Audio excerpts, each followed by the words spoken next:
Praise the Lord. आप सबको जय मसीह की। मैं परमेश्वर का धन्यवाद देता हूँ आज की सुबह दिखाने के लिए जो परमेश्वर ने हम सबको दिखाई है। एक और दिन परमेश्वर ने हमारे जीवन में जोड़ दिया। हम परमेश्वर को कोटि कोटि धन्यवाद दें। Praise the Lord. एक नया संदेश लेकर मैं आपका दोस्त पास्टर राज मसीह आपके सम्मुख उपस्थित हूँ और आज हम जानेंगे शैतान के विषय में कि वो किस प्रकार से अवसर ढूंढता है, मौके देखता है, खोजता है कि मैं कब इस मनुष्य को यानी विश्वासी को, बाकी तो उसके हैं लेकिन जो विश्वासी है वो उनको पकड़ता है, तो किस खोज में रहता है वो। आज हम इस बात को देखेंगे। तो आइए एक छोटी सी प्रार्थना करके आज के वचन को मैं शुरू करूंगा। जीवित और महान दयालु पिता परमेश्वर, हम धन्यवाद देते हैं आज की सुबह दिखाने के लिए जो तूने दिखाई है। आज के वचन को शेयर करने के लिए विनती करता हूँ, मेरे होठों को, मेरे दिल दिमाग को छूकर ब्लेस कर, मेरी आत्मा मेरा शरीर तेरे ही कब्जे में हो, ताकि बोलने वाला मनुष्य नहीं बल्कि तेरा आत्मा हो। जितने भी लोग इस वचन को देख रहे हैं, सुन रहे हैं, उन सब पर मैं तेरी आशीष बोलता हूँ।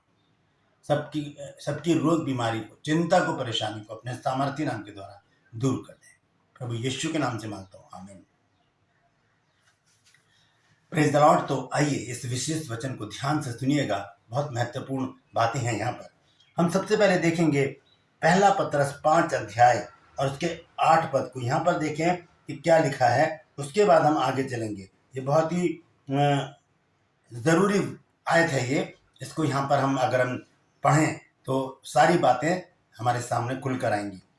सचेत हो और जागते रहो, क्योंकि तुम्हारा विरोधी शैतान गरजने वाले सिंह की नाई इस खोज में रहता है कि किसको फाड़ खाए। गरजने वाले सिंह की नाई खोज में रहता है, मतलब वो अवसर ढूंढता है कि कहां पर मनुष्य कमजोर पड़े और मैं उसे पकड़ लूं।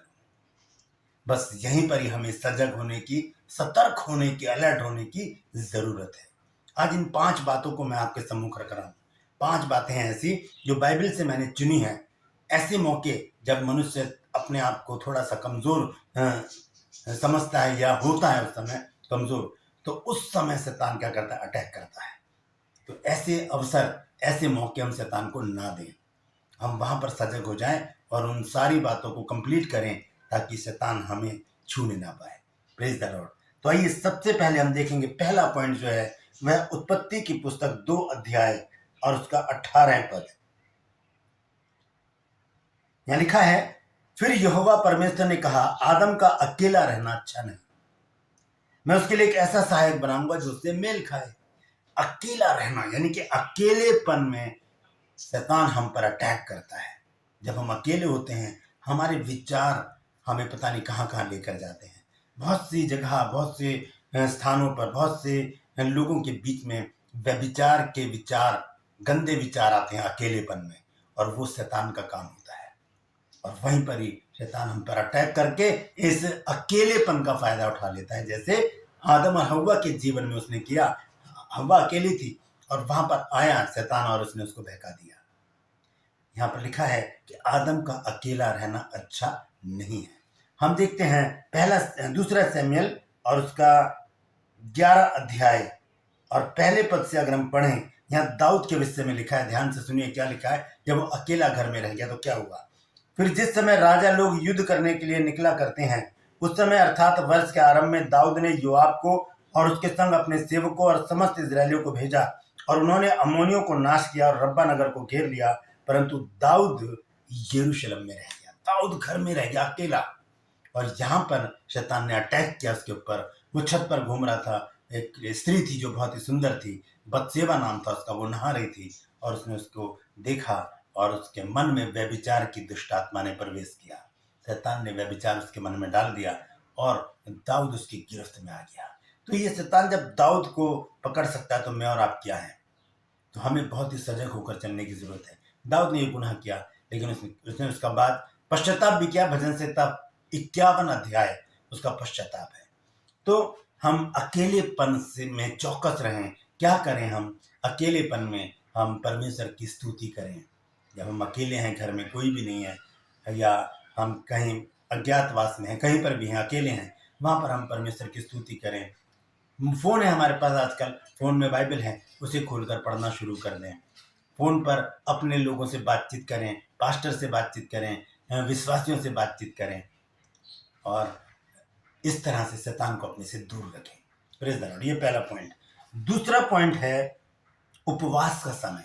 जब हम उपवास रखते हैं उस समय शैतान हम पर अटैक करता है, जैसे यीशु मसीह के ऊपर उसने अटैक किया।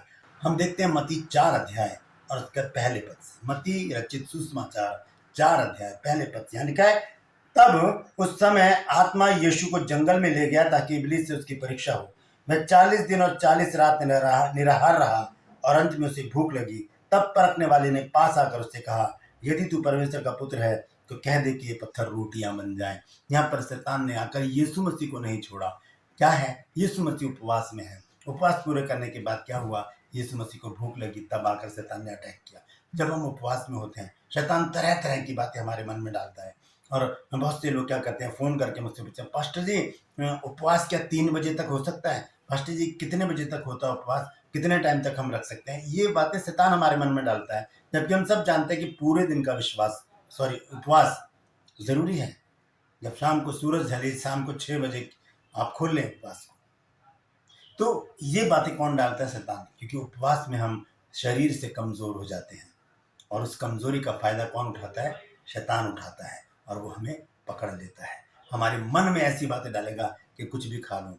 और बहुत सी बार मैंने सुना है, बहुत से लोगों ने मुझसे कहा, पास्टर जी आज गलती हो गई, गन्ने का जूस मैंने पी लिया, गर्मी हो रही थी तो मैं भूल गया कि उपवास था। पास्टर जी मैंने स्नैक्स खा लिए थोड़े से, मैंने ये खा लिया वो खा लिया, मेरा उपवास खराब हो गया। कौन करता है? ये शैतान करता है। नहीं तो अगर आप आत्मिक रीति से चलेंगे, आपको ध्यान रहेगा कि आज आपका उपवास है, तो आप अपने मन में क्या करते रहेंगे? कीर्तन करते रहेंगे, भजन संहिता पढ़ते रहेंगे, भजन गाते रहेंगे, आनंद के गीत गाते रहेंगे, परमेश्वर की स्तुति करते रहेंगे। तो शैतान हमारे पास आ ही नहीं सकता। Praise the Lord. तो ये दूसरा पॉइंट है कि उपवास के समय शैतान हम पर अटैक करता है। तीसरा पॉइंट हम देखेंगे इफिसियों 6 अध्याय 10 और 11 पद। इफिसियों 6 अध्याय और उसका 10 और 11 पद देखिए। यहाँ पर लिखा है कि निदान प्रभु में और उसकी शक्ति के प्रभाव में बलवंत बनो, परमेश्वर के सारे हथियार बांध लो कि तुम शैतान की युक्तियों के सामने खड़े रह सको। बहुत जबरदस्त युक्तियां, बारीक युक्तियां करता है, जैसे उसने हव्वा के साथ की। चुपचाप से कर देता, पता भी नहीं चलता। दाऊद के जीवन में आ गया चुपचाप से, पता भी नहीं चला, उससे व्यभिचार करवा दिया। ये क्या करता है? ये हमें खोजता है, हमारे अंदर ऐसी बातें, हमारी कमजोरी को पकड़ता है और उस कमजोरी को धीरे धीरे धीरे धीरे धीरे बड़ा करता है। जैसे कि परिवारों में होता है, पति पत्नी में जरा सी तू मैं हुई, वहां पर शैतान एंट्री कर जाता है और एंट्री करके क्या करता है? धीरे धीरे धीरे धीरे धीरे धीरे वो लड़ाई को बड़ा झगड़ा बना देता है और वो झगड़ा तलाक तक पहुंच जाता है। ये शैतान का काम है। तो यहाँ पर हम देख रहे हैं कि जब हम अपने हथियारों को नहीं बांधेंगे, शैतान हम पे अटैक करेगा। हमें हर समय परमेश्वर के सारे हथियारों को बांध लेना है। 12 से अगर हम आगे पढ़ें तो बहुत सारे हथियार वहाँ पर लिखे हैं, लगभग 9 प्रकार के हथियार लिखे हैं। तो आप पढ़ सकते हैं, अगर मैं पढ़ूंगा तो लंबा हो जाएगा, इसलिए मैं यहीं पर छोड़ता हूँ। 10 और 11 पद लिखा है, निदान प्रभु में और उसकी शक्ति के प्रभाव में बलवंत बनो, परमेश्वर के सारे हथियार बांध लो कि तुम शैतान की युक्तियों के सामने खड़े रह सकते हो। बड़ी प्लानिंग करता है वो। जब तक हम हथियार नहीं बांधेंगे वो हम पर अटैक करता रहेगा करता रहेगा करता रहेगा। तो उससे बचने के लिए हमें परमेश्वर के सारे हथियारों को बांध लेना है ताकि हम उसका सामना कर सकें। Praise the Lord. चौथा जो अवसर वो ढूंढता है वो है 1 यूहन्ना 3 अध्याय और उसका 8 पद। देखिए क्या लिखा है यहाँ पर। 1 यूहन्ना 3 अध्याय के 8 पद में लिखा है, जो कोई पाप करता है वो शैतान की ओर से है, क्योंकि शैतान आरंभ ही से पाप करता है। पाप किसे कहते हैं, सबसे पहले ये जानने की जरूरत है। जब हम बाइबल क्लास लगाते हैं यहाँ पर तो मैं स्टूडेंट से हमेशा पूछता हूँ कि पाप का अर्थ बताइए। जब पाप का सब्जेक्ट हमारा चल रहा होता है तब मैं सबसे पहला सवाल यही पूछता हूँ स्टूडेंट से, क्या बताइए पाप किसे कहते हैं। तो वो अपनी समझ से, क्योंकि सिखाया नहीं जाता बहुत सी कलीसियाओं में, तो अपनी समझ से बताते हैं कि चोरी करना, झूठ बोलना, व्यभिचार करना, ये वो सारी बातें, मतलब ऐसी गलत बातें सामने रखते हैं कि ये पाप है। सही है, लेकिन सारी बातें एक बात में कंप्लीट हो जाती हैं, पूरी हो जाती हैं, और वो है परमेश्वर की आज्ञा का उल्लंघन करना पाप है।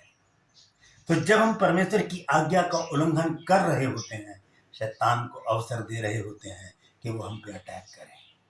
परमेश्वर कहता है कि गाली मत दो, हम गाली दे रहे होते हैं। परमेश्वर कहता है कि नशा मत करो, हम नशा कर रहे होते हैं। परमेश्वर कहता है कि झगड़ा मत करो, हम झगड़ रहे होते हैं। परमेश्वर कहता है कि व्यभिचार मत करो, हम व्यभिचार कर रहे होते हैं। परमेश्वर कहता है कि एक दूसरे का आदर करो, हम अनादर कर रहे होते हैं। परमेश्वर कहता है कि बाइबल पढ़ो, हम इग्नोर कर रहे होते हैं। परमेश्वर कहता है कि आराधना करो, हम इग्नोर कर रहे होते हैं। हम परमेश्वर की आज्ञाओं को आसानी से भुला देते हैं और इसी को कहते हैं पाप। परमेश्वर की आज्ञा को उल्लंघन करना ही पाप है। यहाँ लिखा है जो कोई पाप करता है वो शैतान की ओर से है, क्योंकि वो शैतान करवाता है। वो कहेगा छोड़ना बाइबल क्या पढ़ेगा, रोज तो पढ़ता, आज नहीं पढ़ेगा तो क्या हो गया, जबकि भोजन हमें रोज चाहिए होता है। हालेलुया। लिखा है क्योंकि शैतान आरंभी से पाप करता आया है, परमेश्वर का पुत्र इसलिए प्रकट हुआ कि शैतान के कामों को नष्ट करे। Praise the Lord. तो ये चौथा पॉइंट क्या है, जब हम गलत स्थिति में होते हैं, जब हम शारीरिक होते हैं, जब हम परमेश्वर की आज्ञा का उल्लंघन कर रहे होते हैं, जब हम पाप कर रहे होते हैं, शैतान हम पर अटैक करता है। वो हमारे पाप को बढ़ा देता है, वो उसमें आग में घी डालने का काम करता है और हम उसी में लिप्त हो जाते हैं, हम परमेश्वर से दूर हो जाते हैं। Praise the Lord. पांचवा और अंतिम पॉइंट, ध्यान से सुनिएगा, ये बहुत महत्वपूर्ण है। ये पॉइंट है पैसा। देखेंगे प्रेरितों के काम 5 अध्याय और उसके पहले पद से पढ़ेंगे। ये पहली सदी की कलीसिया के लोग हैं, हननिया और सफीरा। पहली सदी की जो कलीसिया थी उसका एक नियम था कि जितने भी लोग उस कलीसिया में थे उनके पास जो भी होता था वो पतरस के पास लाते थे और वो सब में बराबर बराबर बांट दिया जाता था। चाहे कोई जमीन बेचे, चाहे कोई कुछ भी बेचे, या जो कुछ भी उसके पास है वो लाए और वहां पर वो सारा कलीसिया में बांट दिया जाए। अब हननिया सफीरा इसी कलीसिया के सदस्य हैं। उन्होंने एक जमीन बेची और उनके मन में आया कि पतरस को तो पता ही नहीं चलेगा, आधा रख लेते हैं, आधा दे देते हैं जाकर। ये पैसा हमारे लिए लालच लेकर आता है और लालच शैतान हमारे मन में डालता है। सुनिए क्या लिखा है, प्रेरितों काम 5 की पहली आयत से पढ़ेंगे। यहाँ लिखा है और हननिया नाम एक मनुष्य है और उसकी पत्नी सफीरा ने कुछ भूमि बेची।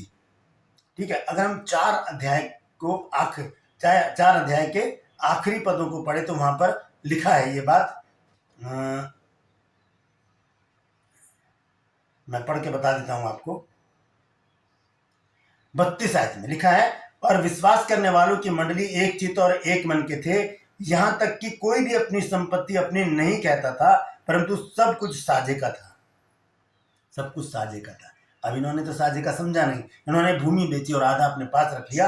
और दूसरे आयत में लिखा है 5 अध्याय के, और उसके दाम में से कुछ रख छोड़ा, और ये बात उसकी पत्नी भी जानती थी, और उसका एक भाग लाकर प्रेरितों के पांव के आगे रख दिया। चोरी कर ले। धन जब आता है हमारे पास, पैसा जब हमारे पास आता है, शैतान हमारे मन में व्यर्थ की बातें डाल देता है, लालच भर देता है और ज्यादा। देखिए क्या लिखा है, पतरस ने क्या कहा, क्योंकि परमेश्वर के लोगों से कुछ भी छुपा नहीं, परमेश्वर सब कुछ बता देता। लिखा है परंतु पतरस ने कहा, हे हननिया, शैतान ने तेरे मन में ये बात क्यों डाली है कि तू पवित्र आत्मा से झूठ बोले और भूमि के दाम में से कुछ रख छोड़े। उसके बाद वो दोनों पति पत्नी वहां मर गए। जब पैसा, अथाह पैसा जब हमारे पास आ जाता है, उसको डबल करने की एक लालसा हमारे अंदर शैतान डाल देता है। और पैसा आए हमारे पास और हम धनाढ्य जीवन जिए और हम प्रतिष्ठित जीवन जिए, हमें हमारे अंदर घमंड डाल देगा कि हमारे पास पैसा, हमारे पास मोटर, गाड़ी, बंगला सब कुछ हो जाता है। और ये धन का लालच हमें शैतान की गिरफ्त में रख लेता है। हम बद से भी बदतर स्थिति में होते चले जाते हैं। Praise the Lord. क्यों? क्योंकि वो पैसा जो हमारे पास होता है, हम उसको डबल करने या उसको बढ़ाने के फिराक में हम शैतान की गिरफ्त में आ जाते हैं। तो यहाँ पर हम देखते हैं कि 5 पॉइंट मैंने आपको बताया। सबसे पहला पॉइंट है कि जब हम अकेले होते हैं। दूसरा पॉइंट है जब हम उपवास में होते हैं। तीसरा पॉइंट है जब हम हथियारों से लैस नहीं होते। चौथा पॉइंट है जब हम गलत काम कर रहे होते हैं। पांचवा पॉइंट है जब हम धन जब हमारे पास आ जाता है, अथाह धन जब हमारे पास आ जाता है, वो लालच हमें खींच कर शैतान के पास ले जाता है। 2 पद में आखिर में पढ़ के समाप्त करूंगा। सबसे पहले हम देखेंगे याकूब की पत्री 4 अध्याय और उसका 7 पद। यहाँ लिखा है कि परमेश्वर के अधीन हो जाओ और शैतान का सामना करो तो वो तुम्हारे पास से भाग निकलेगा। सीधी सी बात है, हमें परमेश्वर की अधीनता में अपने जीवन को बिताते रहना है। जब हम ऐसा करेंगे तो दो काम हमारे जीवन में होंगे। सबसे पहला काम क्या होगा, रोमियो 16 अध्याय के 20 पद को देखेंगे। शांति का परमेश्वर शैतान को तुम्हारे पांव से शीघ्र कुचलवा देगा। पहली बात तो ये हो गई कि क्या करेगा परमेश्वर, शैतान को हमारे पांव से शीघ्र कुचलवा देगा। बेटा कुचल दे इसको, अब तू मेरे अधीन है ना। जब हम परमेश्वर के अधीन हो जाते हैं और शैतान का सामना करते हैं, भाग जाता है। शैतान का सामना प्रभु यीशु मसीह ने किया, वो भाग गया। तब यहाँ लिखा है कि शांति का परमेश्वर शैतान को तुम्हारे पांव से शीघ्र कुचलवा देगा। क्या है, कुचल दे बेटा, मत छोड़ उसको। पहली बात ये करेगा परमेश्वर, हमें सामर्थ्य देगा। क्यों? क्योंकि हम परमेश्वर के अधीन हो गए हैं। अब हमसे कोई ऐसी गलती नहीं होगी। अब हम अकेलेपन में भी आराधना स्तुति करेंगे। अब हम उपवास में भी परमेश्वर से प्रार्थना करते रहेंगे। अब हम जो तीसरा पॉइंट है, हम अब हथियारों से लैस रहेंगे और हम कोई अनाज्ञाकारिता नहीं करेंगे और हम धन की ओर आकर्षित नहीं होंगे। क्यों? क्योंकि हम परमेश्वर के अधीन हो गए हैं। Praise the Lord. दूसरा काम क्या करेगा प्रभु, आइए देखेंगे। पहला यूहन्ना 5 अध्याय का 18 पद, यहां पर इस प्रकार से लिखा है, देखिए कि हम जानते हैं कि जो कोई परमेश्वर से उत्पन्न हुआ है वो पाप नहीं करता, यानी कि अनाज्ञाकारिता नहीं करता, पर जो परमेश्वर से उत्पन्न हुआ उसे वो बचाए रखता है और वह दुष्ट उसे छूने नहीं पाता। हालेलुया, नहीं छू पाएगा। क्योंकि जब हम परमेश्वर की अधीनता में आ जाते हैं, जब हम परमेश्वर से उत्पन्न हो जाते हैं, परमेश्वर एक बाड़े में हमको रखता है, जैसे कि अय्यूब को रखा था बाड़े में। शैतान एंट्री नहीं कर पा रहा था। इसी तरह से शैतान हमारे जीवन में भी एंट्री नहीं करेगा। जब हम एकांत में आराधना स्तुति करेंगे, वचन पढ़ेंगे, परमेश्वर के लोगों से बातचीत करेंगे, जब हम उपवास के समय प्रार्थना करते रहेंगे, जब हम उपवास के समय प्रभु से लिंक बनाकर रखेंगे, और तीसरी बात जब हम परमेश्वर के सारे हथियारों से लैस रहेंगे, और चौथी बात जब हम गलत कामों से दूर रहेंगे, यानी कि अनाज्ञाकारिता नहीं करेंगे, और पांचवा और आखिरी पॉइंट कि हम लालच में नहीं पड़ेंगे, चाहे वो कोई सा भी लालच हो, धन का या कोई सा भी। Praise the Lord. परमेश्वर इन वचनों के द्वारा हम सबको आशीष दे। यदि कुछ नया सीखा है तो कमेंट सेक्शन में आकर मुझसे ज़रूर बातचीत कीजिए, मेरी हौसला अफजाई कीजिए, मेरी सहायता कीजिए इन वचनों को दूर तक पहुंचाने में, क्योंकि जिद है सच को फैलाने की। इसमें मेरा साथ दीजिए, आप भी जिद्दी हो जाइए और सच्चाई को फैलाने में मेरा साथ दीजिए। Praise the Lord. ये वचन आपको कैसा लगा ज़रूर बताइएगा, और जो भी आपके मन में सवाल आता है ज़रूर पूछिएगा। प्रेयर रिक्वेस्ट भेजते रहिए, हम आपके लिए रेगुलर प्रार्थना कर रहे हैं। Praise the Lord. अगर अभी तक आपने मेरे इस चैनल को सब्सक्राइब नहीं किया तो अभी सब्सक्राइब कर लीजिए, बेल आइकन को दबाइए ताकि नया वीडियो बिना व्यवधान के आपके पास पहुंच जाए। मेरी वीडियोस को लाइक कीजिए, शेयर कीजिए और कमेंट सेक्शन में आकर मुझसे ज़रूर बातचीत कीजिए। आज के लिए बस इतना ही, फिर मिलूंगा एक नए संदेश के साथ, एक नए वीडियो को लेकर। तब तक के लिए मुझे इजाज़त दीजिए, लेकिन अपना ख्याल रखिए। Praise the Lord.